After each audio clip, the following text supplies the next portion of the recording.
Good evening. I'm Cynthia Hoven, and this is the first lecture of a series of lectures called Life, Death, and Reincarnation, an Anthroposophical Perspective. And as you know, we have just finished doing a 5-week series on life after death, talking about the journey that we go through after we go into the spiritual world. What it takes for us to find our way back into a non-physical existence after we die. This was a mighty study. And now we're taking the second half of this as we learn about the journey back into the earth, the journey of reincarnation, the journey of building our evolving study, our evolving course of life again and again and again. This will be, as I said, 5 sessions. In this session, we will get things going by doing an overview actually of cosmic evolution, which is intimately tied in with personal evolution. And we'll host the essential questions of this study first. And then we'll go on to talk about this cosmic evolution. In future weeks, we'll talk about what it means that we have this threefold body, what it means that we build our karma out of our deeds, not out of our thoughts. We build our karma through our limbs. And then the basic law of metamorphosis that's essential to the understanding of reincarnation. We'll talk about the examples of what happens as a person leaves the earth and then creates a new body. What happens if you've been a loving person? What happens if you've been a hateful person? We'll have to look at all of those topics as well as we go forwards. And how do professions or gifts travel over from one life to another? Or do they at all? Karma and reincarnation. I would like to begin by reading you a small excerpt of what Rudolf Steiner said about karma and reincarnation. He says, anyone possessed of faculties that can be enkindled by spiritual science will realize from the voice of his or her own soul that the teaching of karma and reincarnation is indispensable for understanding what we're doing here on the earth. And I'll like to bring another statement as well.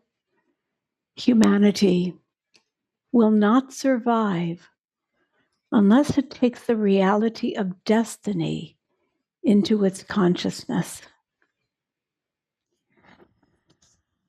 Last night, serendipity led me to the fact that our local anthroposophical branch meeting had a conversational evening talking about karma and reincarnation. And in the process of that evening, we were asked to discuss in small triads with one another, when did you first meet the idea of reincarnation and karma? When did that begin to be a reality for you? And so to you who are gathered here this evening, I'd like to bring that same question. When did you first realize this?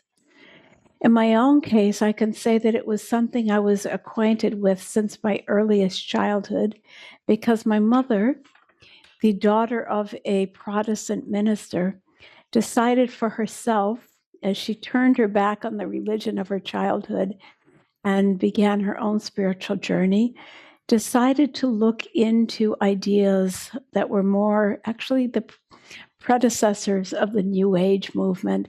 And she was speaking about life after death and reincarnation from my very earliest childhood.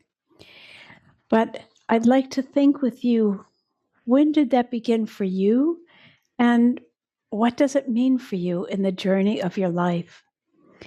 And I think the question of reincarnation and karma has to do with some very essential questions that we carry in our life. The first one would be, Who am I? Who am I? What is my identity as man, as woman, in place, in time, in culture, and civilization? Who am I really? Am I just the child of my parents or the parent of my child? Am I my profession? Who am I really? What fire is burning in my heart? And then another question is, what is the significance of my relationships to other human beings? And I imagine that many of you, if not most of you, if you have a relationship to reincarnation, that you have met people and asked yourself, is this a person that I've known before? Have I walked with this person? Why do they feel so familiar? Or alternately, why do I keep coming back to the same old problems with this person? What is it that I am so drawn to the important interactions that I have with this person? So there's a question of identity, and then there's a question of destiny companions, destiny friends, destiny work. And that brings us to the last question, or the third here. Does life on earth have a purpose? And do I have a task? And with a deep understanding of reincarnation, we ask ourselves, did I set myself up before I was born with an intention to fulfill something in this life? What is it? What am I looking for? And in the question of karma, part of what we're looking for is to heal, to work over, to make amends for things in the last life. But then also perhaps we had a vision of something that we can do to work with children, to work in healing, some profession that might have been an inspiration as we came in towards this lifetime. So the idea, just a little glimpse backwards, and perhaps you're aware of these thoughts, but the idea of reincarnation seems to have been active for people long, long, long ago. We go all the way back. It's very easy to go back to the ancient Indian culture. I think most of us know that the ancient Indians had a very matter-of-fact relationship with the idea of reincarnation. For them, being born was actually more of an illusion than being dead. And when they were dead, they could feel, they sensed that they were home. And when they touched into the physical body, they felt that everything that they saw around them was Maya. And for those of you who are students of the evolution of consciousness, you know that going beyond that, then humanity would begin to say the spiritual world and all talk of that is illusion. And the only thing that matters is this material world. But in the ancient Indians, to the ancient Indians in the Bhagavad Gita, the ideas of immortality and rebirth are contained in it. And they speak of when one dies, we just cast off our worn out clothes. Do you remember hearing that perhaps? And you know also that this sense of, in yoga, we attempt to overcome the temptations and the allurements of the physical body to aspire to ever greater purity, to align ourselves with the spiritual world from which we came. And we also know that the caste system in India was born out of a somewhat difficult understanding of reincarnation. Perhaps this understanding was not wrong in the beginning, but by our age, it really is not helpful.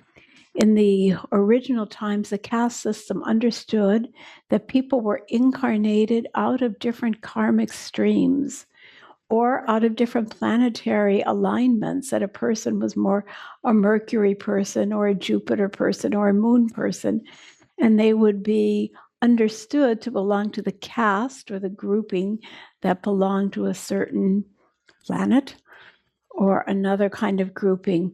But in our time, it's more appropriate to look at the individuality and not at the group soul that they belong to. So just a little bit further, we know also Indian Buddhism talked about reincarnation, and a very common and very familiar example is that people knew that the lamas, like the Dalai Lamas, were reincarnated, and they always looked for the reincarnation of their great teachers. And that takes us on, of course, to later times, to Egypt, for instance. And we know that the Egyptians really looked towards the further life, especially of their pharaohs. As I understand, they didn't necessarily expect that they themselves would be reborn as individuals, but they definitely expected that their pharaohs would continue into the next lifetimes. But we'll go even on to the Kabbalah, for instance. Socrates, Plato in the Republic spoke about pre-existence and life after death re-embodiment, and spoke also then of, they said the soul is like the charioteer that carries two different parts of one's being, one's personality, and has to learn to hold them together.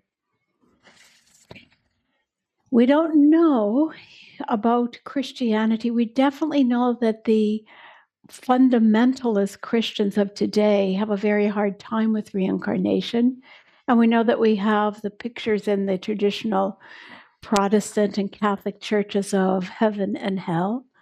But if we look into the Bible, there are these sayings where Christ spoke about John being the reincarnation of Elijah, or also one of the persons who had healing asked Christ, was this person healed because of what they did in this life or because of what they did in their past life?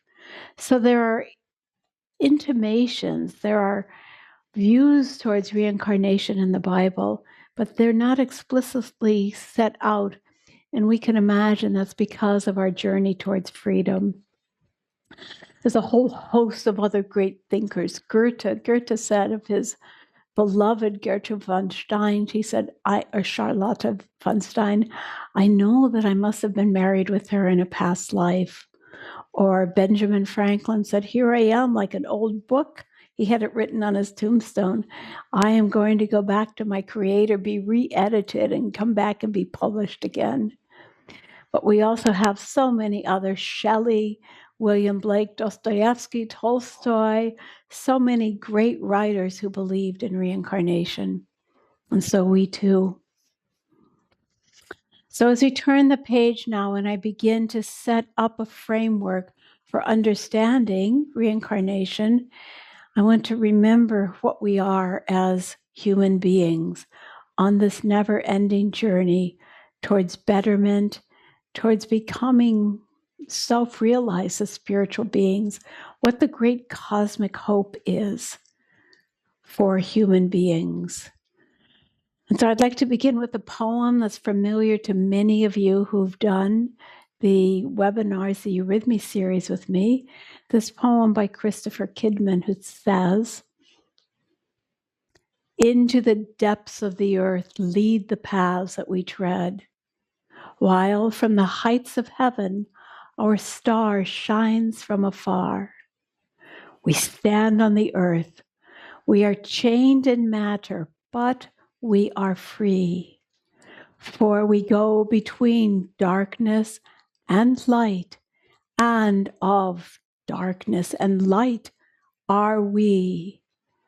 And the path that we tread leads us on till we come once again to the light, and ever descend we anew, and ever return to the light. Beautiful story, beautiful poem, beautiful introduction to what we'll do.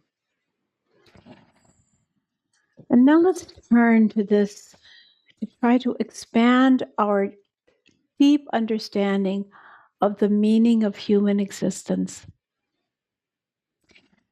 We're always faced with the mystery and the question and the riddle of life and death wherever we turn in our existence. We see it on different levels according to the kingdoms of nature, right? A plant, a mineral, for instance, will not live and will not die. The mineral is inert and at the most will decay.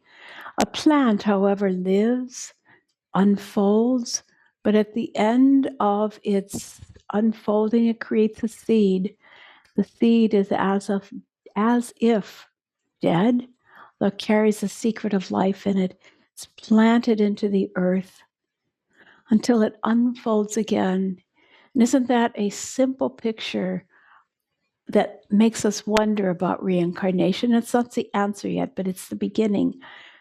I would say that we humans are also seeds. But also then we have the picture of the trees, for instance, or the perennial plants that grow and blossom and become magnificent in their season, just as we become magnificent as we grow. And the trees drop their leaves as we drop in our old age. But then we see a resurgence of life.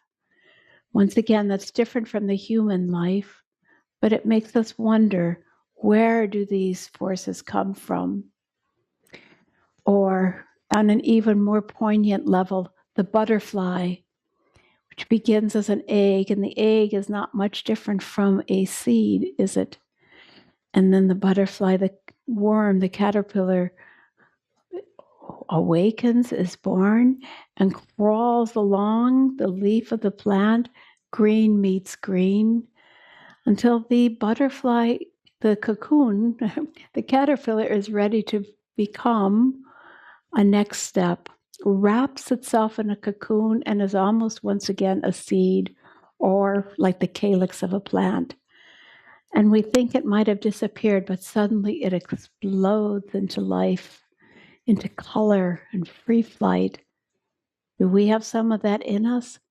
In a way, it's given as a substance for our meditation. How am I a butterfly? One more step, though. What about the animals? And I think I ask particularly of the mammals. And we understand from our studies of anthroposophy that no, the animals will not reincarnate.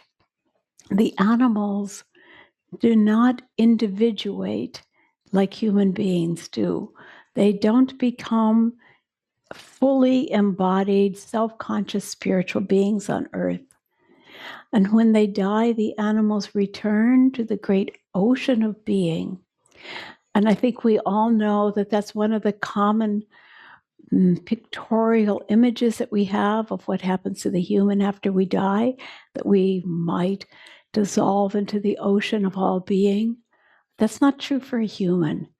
That's true for an animal with a little bit of moderation. A dog belongs to the dog soul.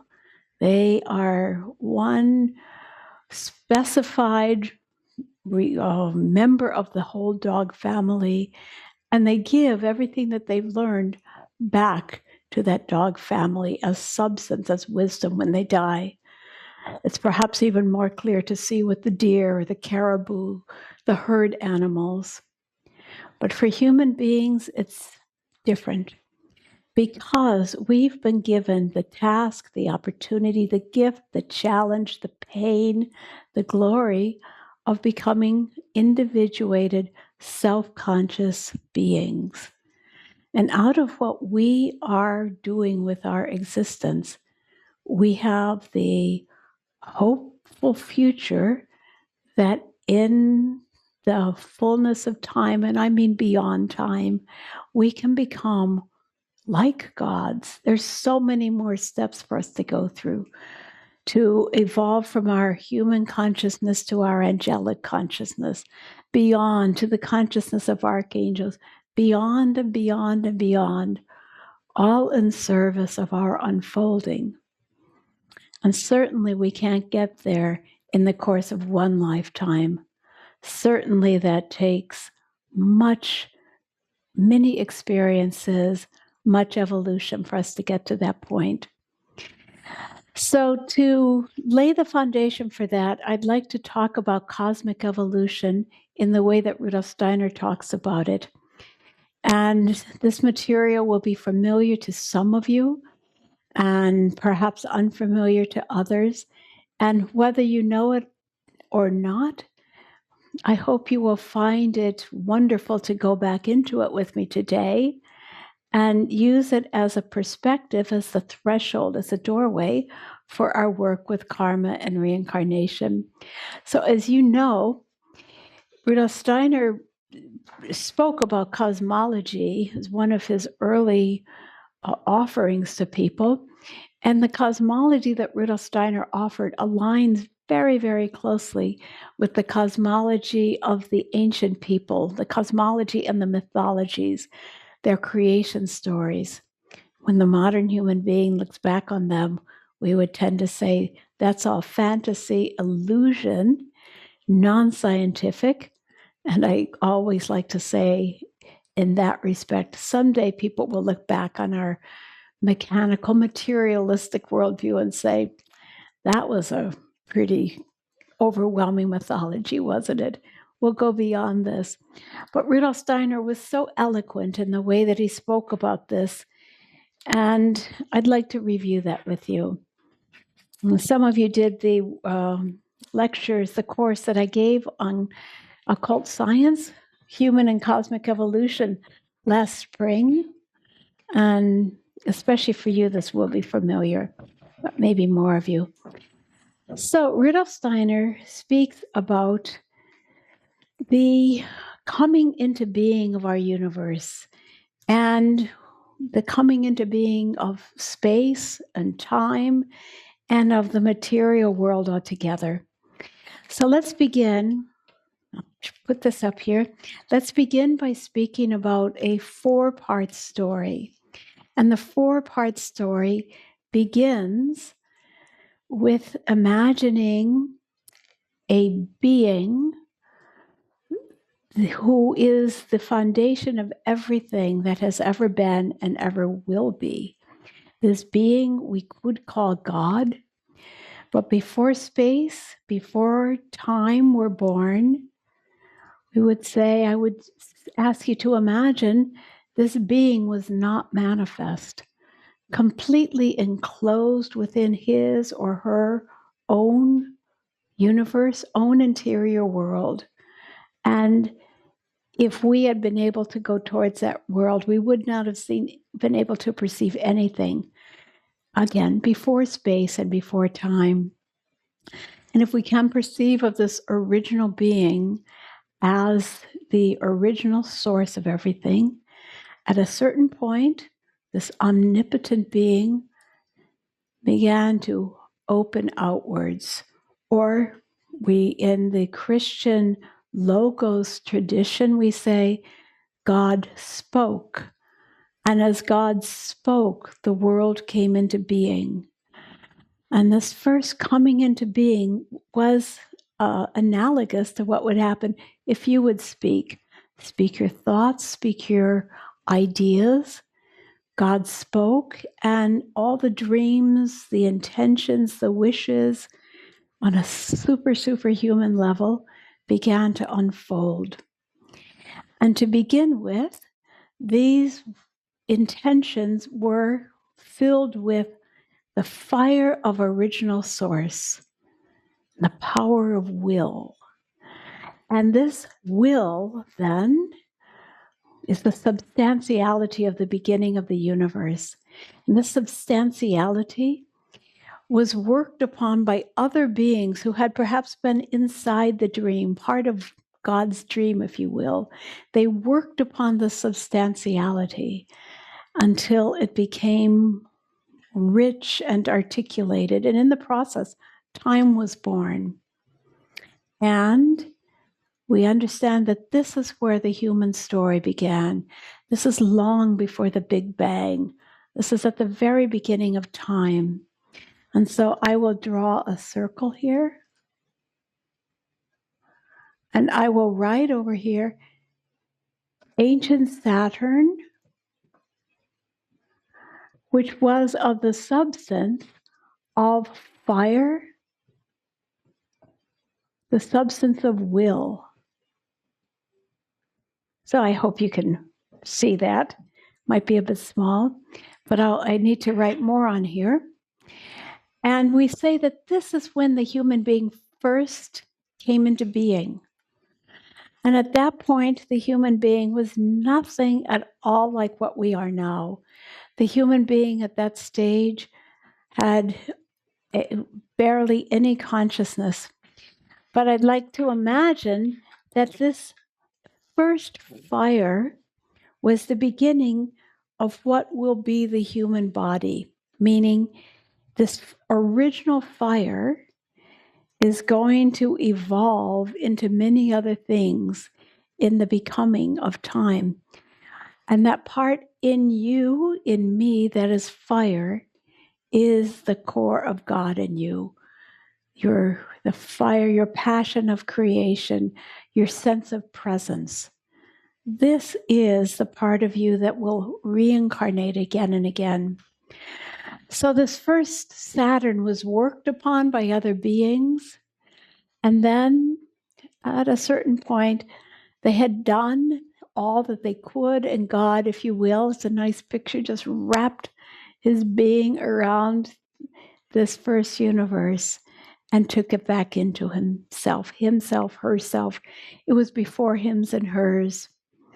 And then a second stage evolved after a while.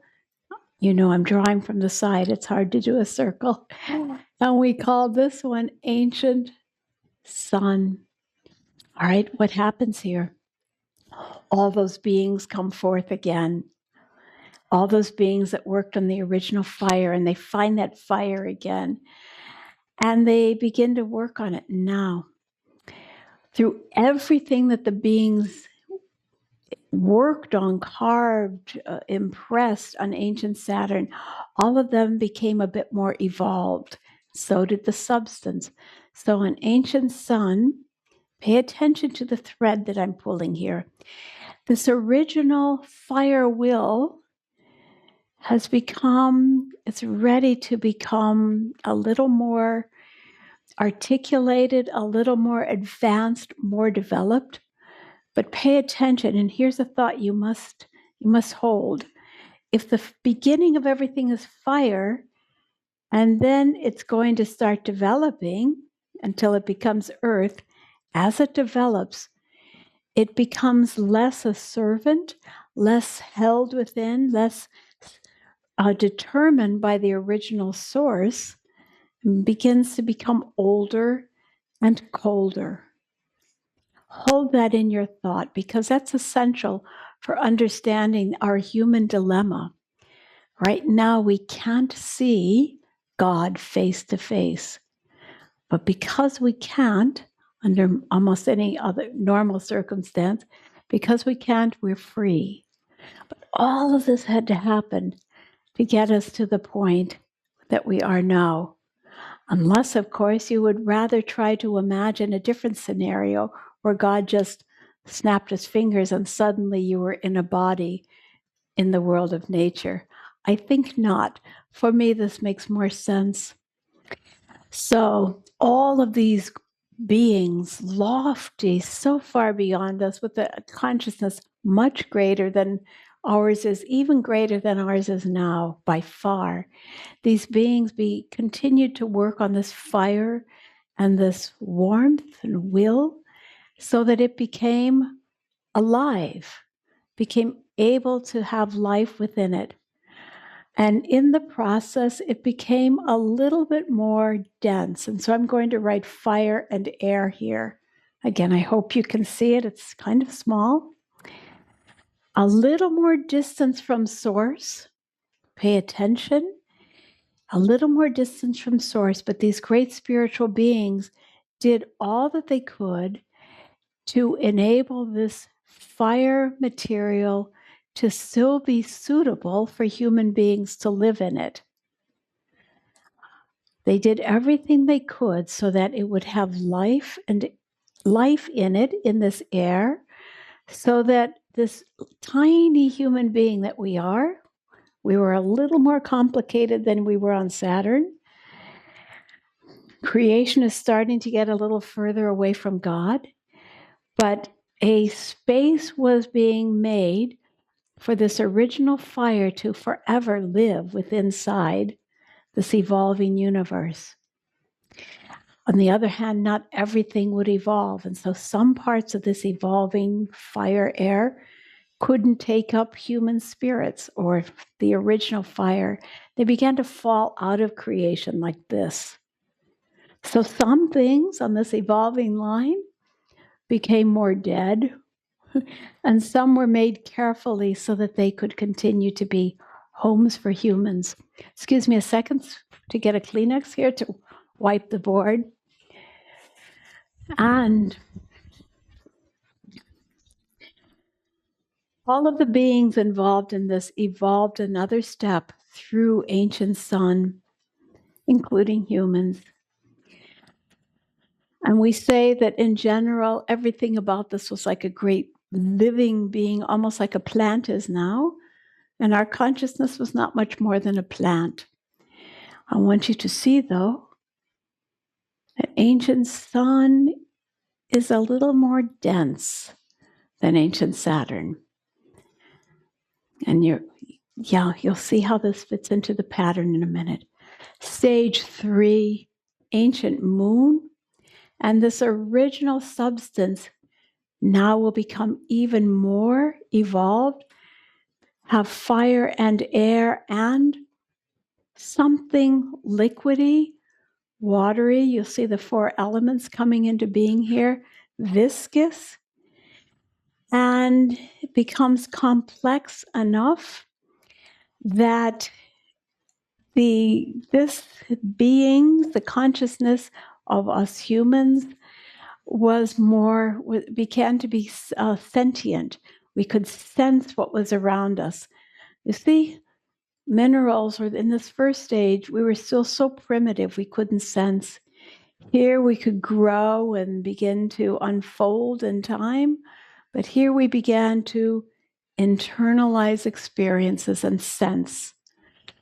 And some of the spiritual beings, some of the substance here, couldn't keep up, couldn't stay in connection with the original fire, and it got colder and colder and harder.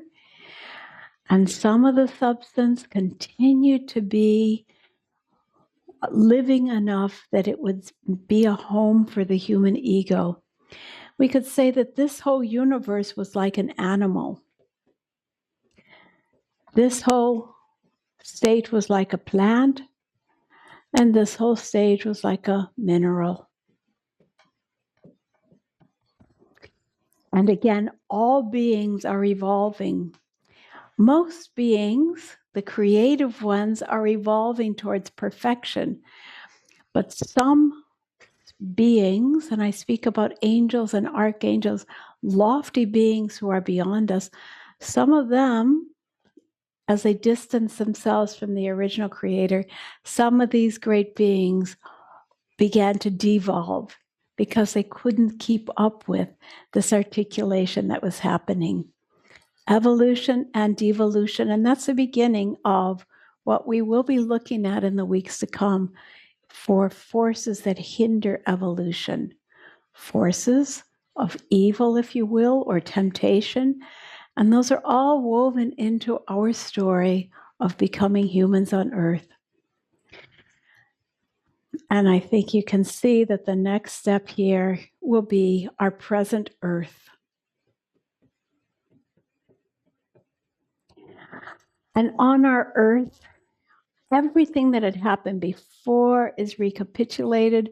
We have a fire stage, we have a fire and air stage, a fire, air, and water stage, and finally, a fire, air, water, and substantiality.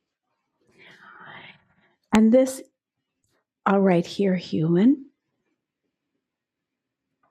And let's see, how much of this can you understand if you've been following this thread? I'm trying to create this picture so you can see, on the one hand, all of this creation is falling away from obedience, falling away from God, becoming more and more independent. That's you and me. And that's the substance of our natural world, falling away from that original pure spirit oneness that we have somehow a longing for in the depths of our soul. This original oneness, we can touch back into it after we die.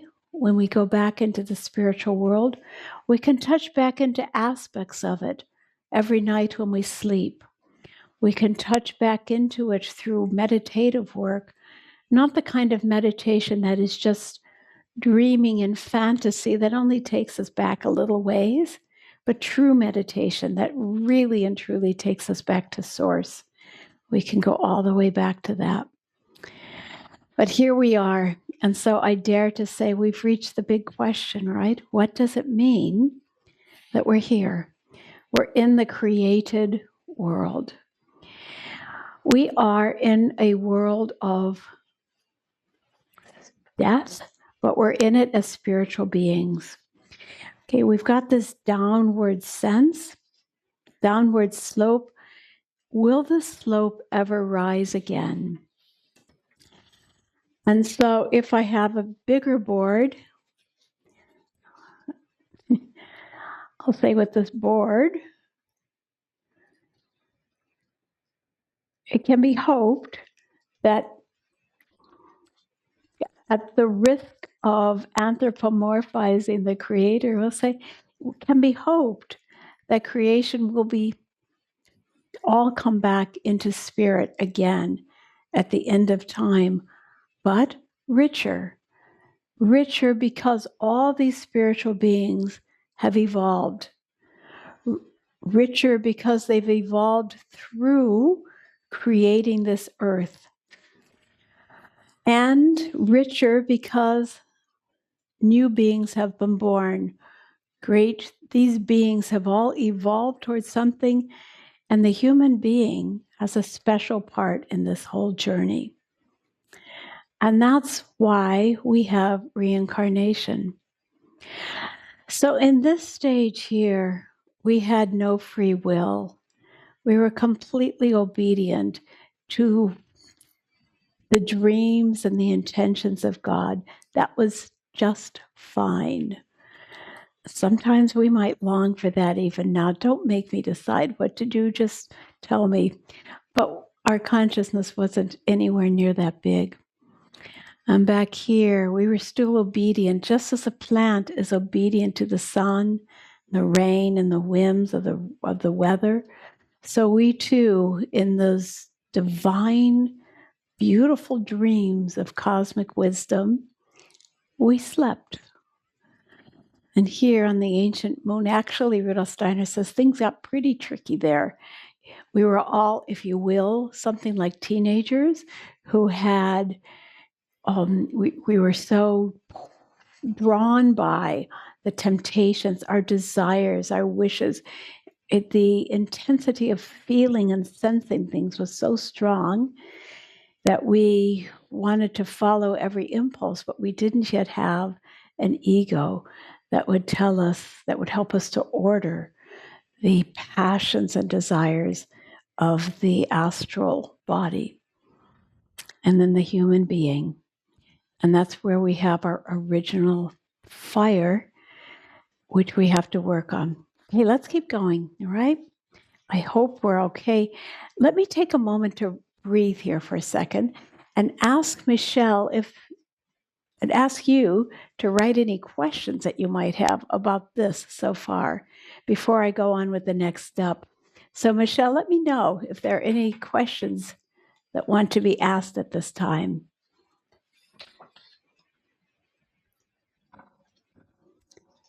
No questions? I don't know, Michelle, if you're here, I can't hear you.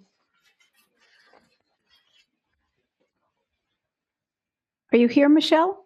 Anybody here? Let's see. Michelle asked if I can hear you. No, Michelle, one new message. Let me look. We can hear. Thank you, Regine. And hello, good evening, Regine. All right, no questions. I guess this is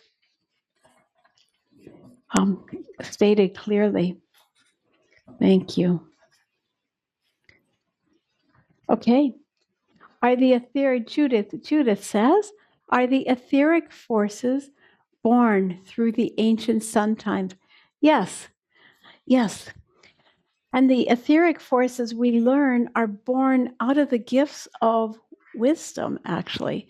The etheric forces, the life forces that wove into us in the second phase. So the first phase was just, perhaps you know this, but we say that we had only a mineral body. And then in the second phase, we were given an etheric body. So let's take that up now and look at the fourfold nature of the human being. We've been through 4 stages of evolution, and so we say we have 4 steps. Hold on. Does this just apply to our solar system, or is it metaphorical for all the cosmos? That's what Sylviane asked. And I have to come back to you to say, as far as the human being can understand, this is our cosmos. This is our book. This is our whole story. And what the other possible universes are may have a completely different story. They may not. But Rudolf Steiner does tell us, and we'll get back to this at another time, actually all the stars that we see in the sky are not correctly understood if we think of them as being universes. All these other stars in the sky are actually spiritual beings. It is the light of spiritual beings that we see through every star. So I think we can kind of put that question into the realm of possibilities, but we don't have a firm answer for that. I'm not sure. I, for one, am not looking for beings in flying saucers to come to the earth. I think that the other levels of being, the other levels of consciousness are actually non-embodied beings, spiritual beings. Let's keep going here. Lisa Dalton asked, Walter Wilmot asked earlier, I just discovered anthroposophical biography work. Would this be a helpful study to prepare one for their death journey? If so, would you have a suggestion or two on how I could engage with this work, where I could find instruction? Thank you. I think, Walter, you are probably asking about biography work itself. This is absolutely a helpful study. And would you please write me, or else maybe I'll get to it later on, but I do have resources, but I can't go into all of them right here and now. But I do have this. You can write me. Denise asked, what were developing as human beings when we had to experience the teenage years? I think you mean an ancient moon.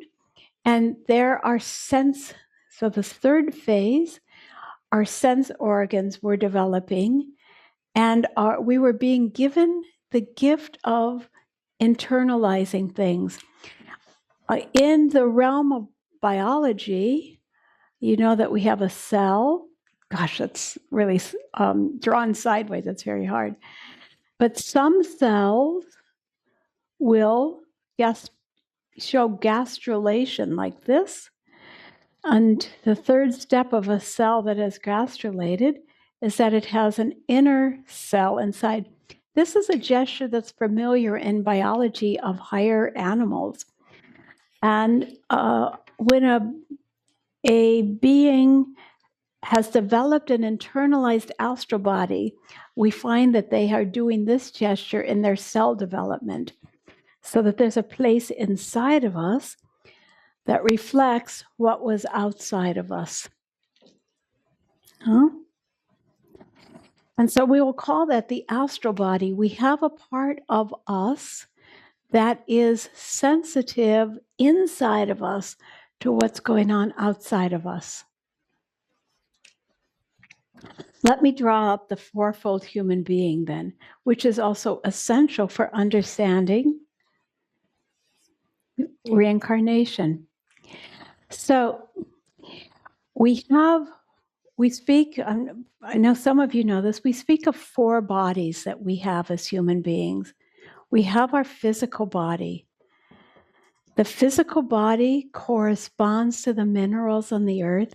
The physical body is everything inside of us that is really hard, like our bones and our teeth, the part of us that has the least life forces in it. And its equivalent is found in the natural world, in the minerals, but the minerals is what I said on this whole journey that are not capable of internalizing a human or an animal ego body. So we have the dead mineral body, and some of it has been borrowed or if you will, created in order that we can have a physical body, a body for spirit on the earth. We also then have a life body. Perhaps you know this too, the life body, the etheric body. And as Rudolf Steiner says so well, the life body is that which keeps us alive as long as we're alive. And as we studied before, throughout the entire time of our life on earth, the physical and the etheric, by definition, have to be united. Even at night when we sleep, the etheric body keeps us growing with our cell division, our metabolism, and all of that. But when we die, the physical body will fall into the earth for the first time. The etheric body will re-expand back to the heavens from which it has come, really to the sun space that belongs to the etheric body. And then we have the astral body.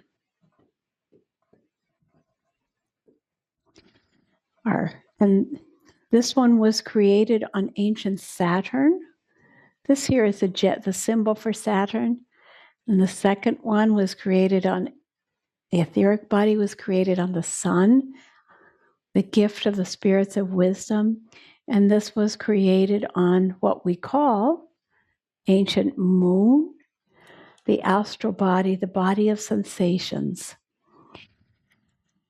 And we all have that, and that's probably the body that we're most familiar with because it is the one that's talking to us all day long, talking inside of us with our feelings, with our emotions, with our inclinations, what we want to do, what we're considering, all the greater and the lesser chatter that we do in our own self. That's our astral body. And it's not, we have to take another step inside ourselves to awaken to this I am. But it's this I am, which is really what the human being needs to become. And this comes into being on the, once again, excuse me for the asymmetrical circle, this comes into being on the earth. This I am is the original fire of creation. And it is, I think the way I'd like to say it is, it's really trying to get all the way into the material world.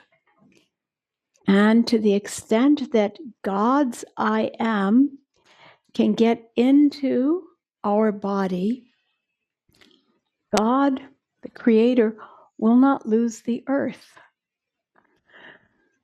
To the extent that God still has places on the earth where this original fire burns in consciousness, this earth will still be connected to God. But now we face this great question of free will, which is one of the most fabulous things that Rudolf Steiner talked about, where he said,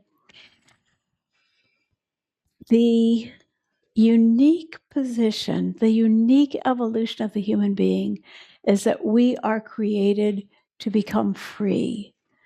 And how can we become free? We can only become free if we are not simply obeying the will of the gods. And so, in a sense, we had to be sent into the desert to become free. Meaning, way back over here, where I spoke about ancient Saturn in the beginning, this first idea of a human being that God created said, or this first idea had us in a universe in which we were so small, so young, so unconscious that we couldn't be free. It makes sense, doesn't it? Huh? You can't be free if you're just embedded in the ocean. And then with every step of the universe becoming more distant from God, becoming older and colder, the universe becomes more independent of God. It's as if God is stretching his being way out there, trying to stay in touch with matter.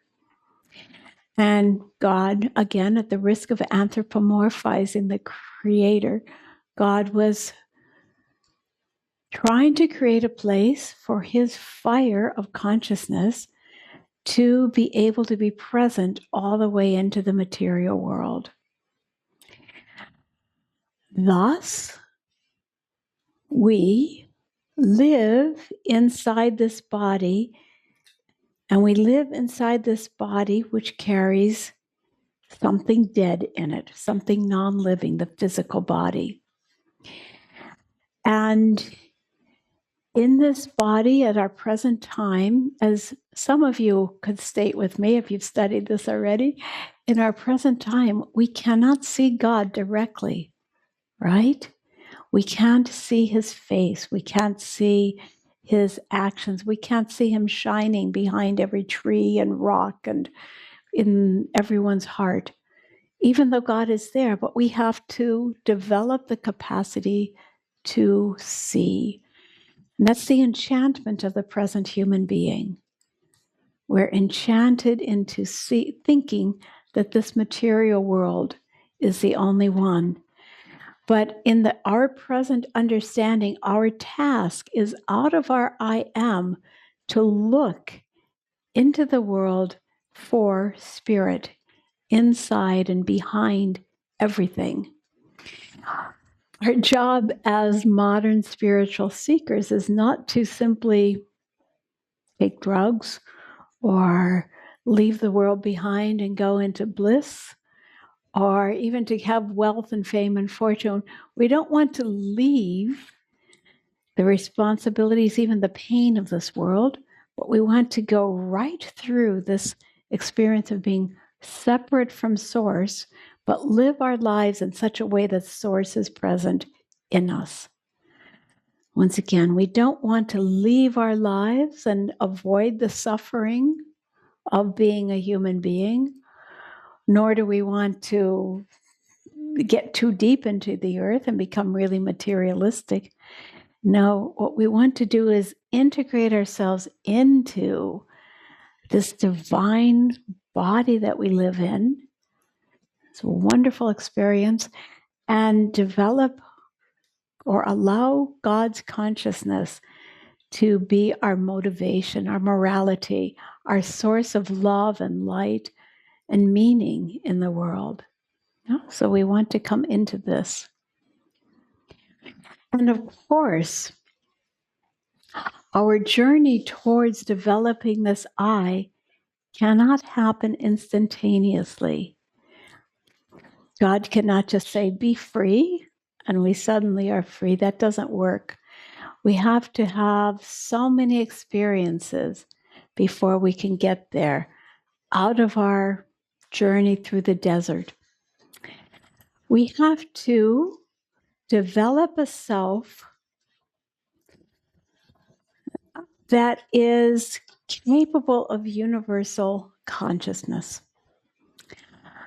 The self that we develop has to be beyond being limited or loyalty to any gender, to any race, to any creed. It has to be beyond a consciousness that's beyond any age on the earth, any cultures of this world. We have to go beyond anything that's limiting us. And for that reason, we come back to earth again and again so that we can have more and more experiences on the earth. We have to go through each time different pitfalls. Like in our time, of course, we have a real trap in the materialism and in the mechanistic world and the metaverse, the illusional world of the machines that we're creating for ourselves.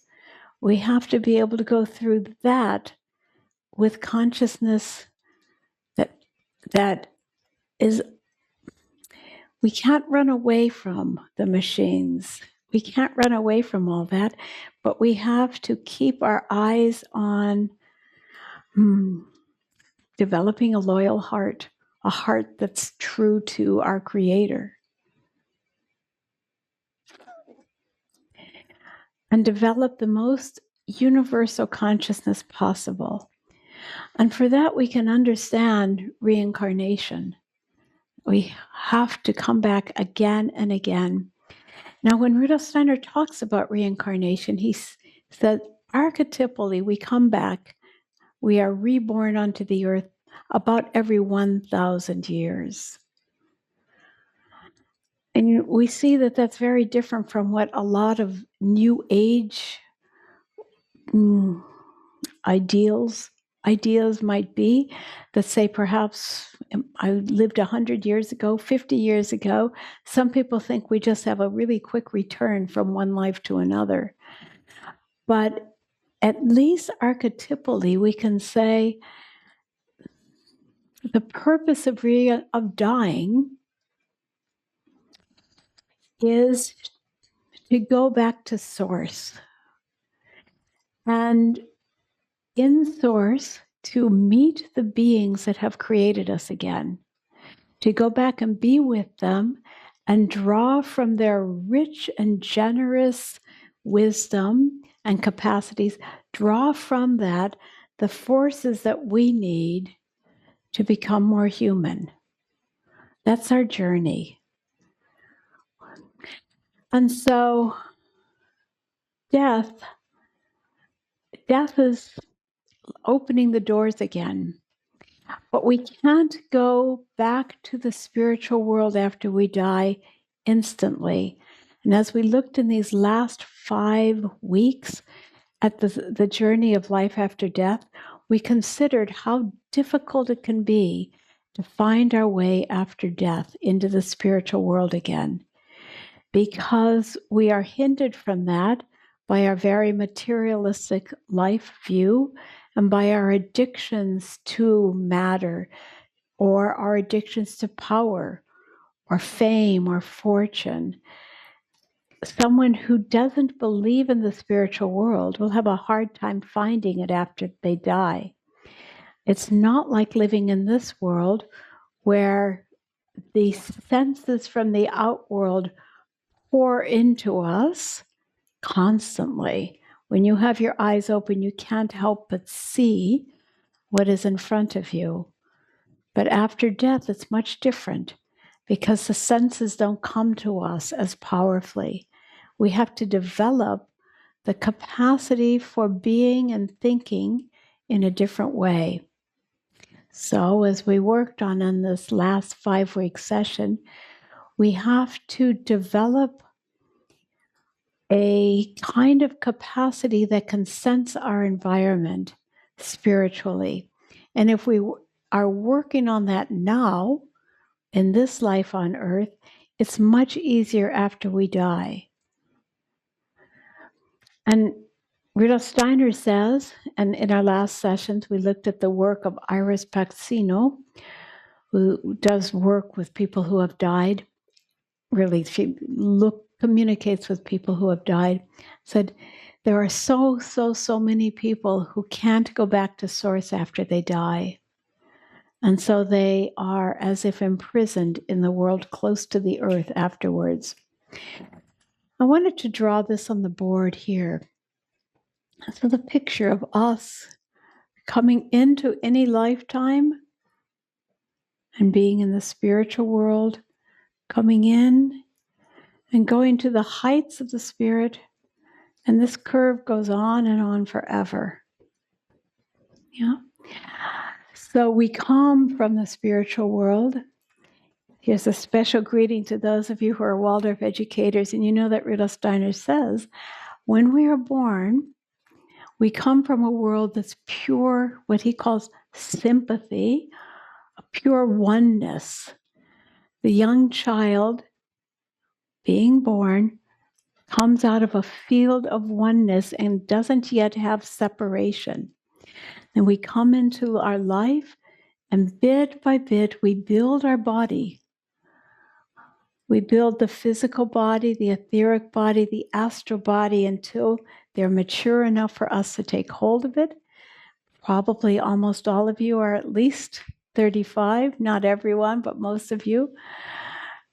By the end, or by the middle point of life, about age 35, the ego should be in full force and control of life. Actually starts earlier than that, as you probably know. But we should be really fully in our bodies, building our destiny. And those of you who are older, even as I am, we know that by this time in life, we begin to no longer feel the urgency for fame and fortune and success or recognition. We let that go. We drop it off as we prepare for the journey after death, for this sensitivity that we need. Meanwhile, the body is falling back to its elements. So we go after death as far as we can into the spiritual world, to the extent that we are working towards being initiated at a very high level.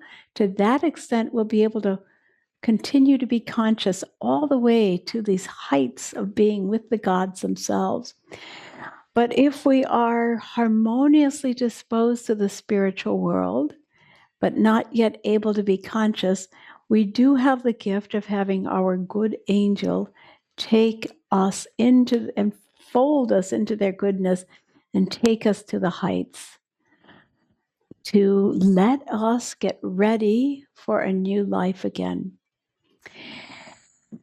But Rudolf Steiner also gives us this picture that if a person can't get far enough away, they try to lift into their heights and they get stuck. And this is what we were looking at in our last series. People who are real materialists can't go to the spiritual world to become healthy. And Rudolf Steiner gives this picture that these people will come back into their next incarnation stunted with a lot of different problems. And he speaks initially about problems in their health because they won't have been back in touch with the archetypes. He also says they'll be coming back much more quickly. So one of these lifetimes might look like this, not so far, and another life with a lot of illness, and another life, and a person, we have to ask, how can a person in a cycle like that be helped? And this is primarily by them through the karmically created suffering that they go through. They will feel in this fire inside themselves will impel them to make a change. And this is something we'll be looking at in the weeks ahead, how the blows of destiny that we go through are often blessings. Blessings for us to continue on our self-development.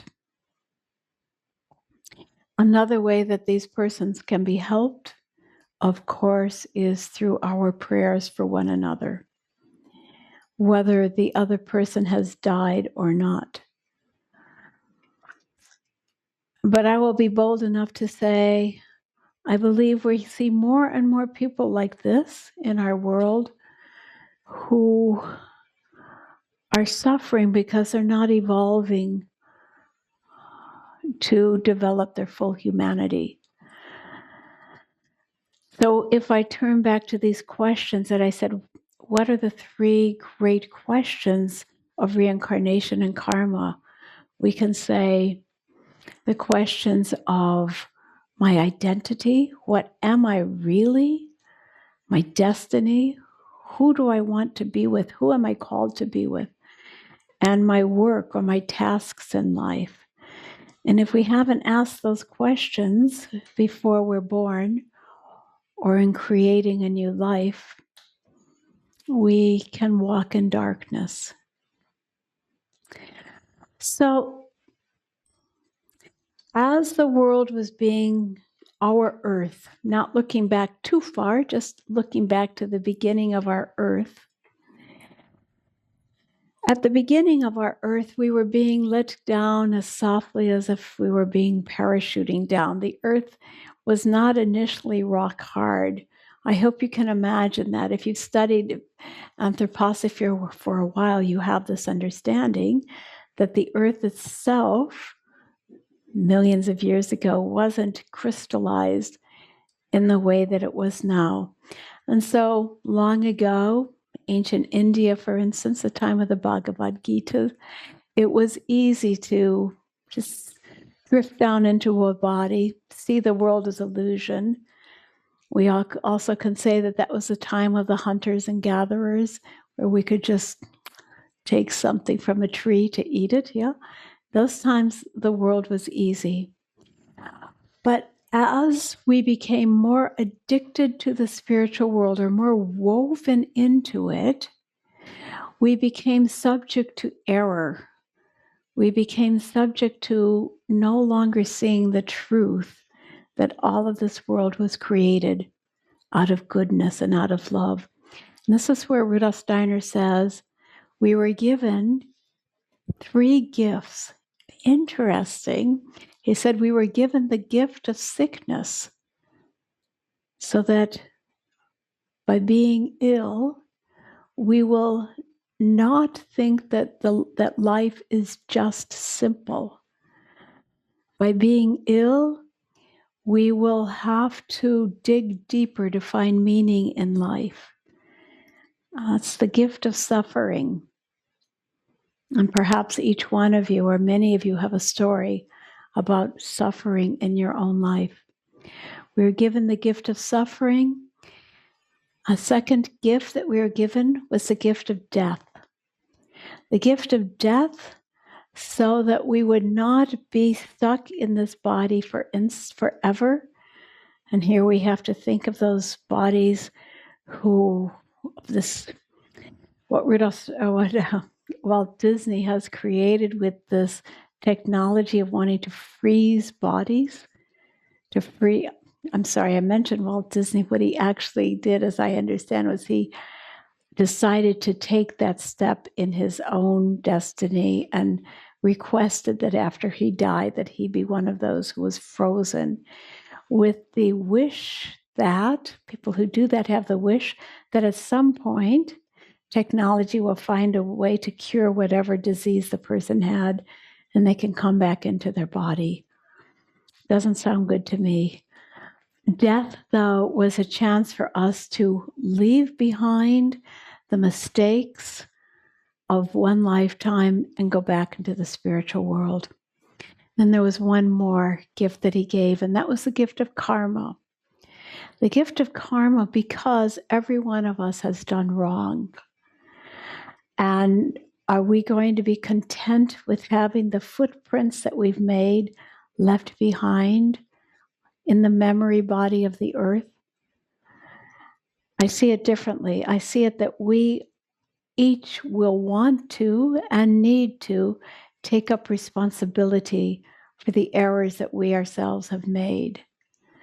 And that's the gift of karma, that I can come back, and if I have hurt someone, I'll be able to bring forth whatever I need to bring forth in myself to make that good.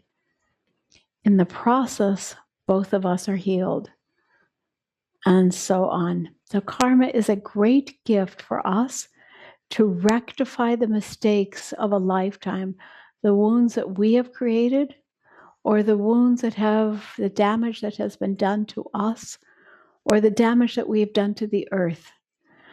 And so in that journey of healing and evolving, we are developing ourselves to be worthy citizens of the universe. And perhaps at the great end of time, hopefully many numbers of us, all of us at some time, will be able to participate in creating a new universe out of freedom and love. So with that, let me put the board away and remind you that next week we'll continue with this, go deeper. I'm going to look at different examples of karmic situations, what it means if you have a life of love or a life of hate, and so on, what that means in the future. And eventually, in the last session, we're going to look at this extraordinary experience of coming back down to earth, where we discover how we have all of the zodiac in our body, all of the planets in our metabolism, how we are truly born out of the universe. So that will be our journey as we come to the end of these sessions. If you please send me questions that will help me to take them further, not only the questions in the chat that we'll do now, but other questions. And I warmly invite you, if you're not doing already, to take part in the eurythmy webinars that I do on Tuesday morning. So please register if you want to do that and you haven't signed up yet. And thank you for supporting this work. Thank you for your gifts, which make this possible. And thank you for your interest. Now, I'll go back and look at the questions, but I wonder if I can hear Michelle, which I couldn't do before. Michelle, are you there? I don't understand. I don't understand where Michelle is. Michelle, if you are there, can you sign into the chat? I see Michelle. Michelle has written. Okay, I'll go back. I'll back up again a bit. Bethany says, oh, she liked my statement, the greater and lesser chatter that we have in our consciousness. Yes, Bethany, thank you. Michelle asked, when we come back, do we stop in Devachan as we do when we go to the spiritual world? You're going to let me answer that one a little bit later. But yes, we will pass through Devachan on our way, and we will be soaring with the great spiritual beings on our way in. I have a lot prepared for how to talk about that journey of re-entry. The astronauts have got nothing on what we do when we come in. Judy asks, do the spiritual beings offer the grace of showing the way to those who have lost? So, Judy, maybe you were with us in the last session. I think you were, the last series. We talked about many tragedies of people who are lost after they die. And one of the great dilemmas is if they don't realize that they're dead, or they can't find that sensitivity. And for them to start working with the spirits, something has to be cracked open for them. A little bit of light has to be cracked open for them. Their angel will always be there for them. And as soon as they can perceive their angel, they will have a trusty companion to take them through all the next steps that they need to go through. But if they can't even find that, their situation is more dire. And Rudolf Steiner says, he speaks of two different things. One is the great service that each one of us can do to those who have died by reading to them, by telling them, by trying to talk to them about where they are. In that practice, we must always remember to guard our own boundaries too, so that they don't glom onto you so tightly that they hold on to you too much. So it's rightful for us to talk to them, but it's not right for them to get stuck on us. But he also speaks about how some human beings make a personal sacrifice after they've died, not to continue right away into the higher spheres, but to stay with those who have died who are troubled and guide them. The understanding is that those who have died can best understand others who have died who have recently been on the earth. Perhaps you can imagine if someone dies now who has been deeply involved in artificial intelligence, and they don't at all recognize the word that they're in, and someone else dies who has some understanding of artificial intelligence but is also a spiritual student, that person who understands it will best be able to say, hey, you, I can see where you're stuck. Come with me and I'll try to get you to look beyond the artificial intelligence that you spent your life working on. Things like that. So those who have died can be helped by others who have died.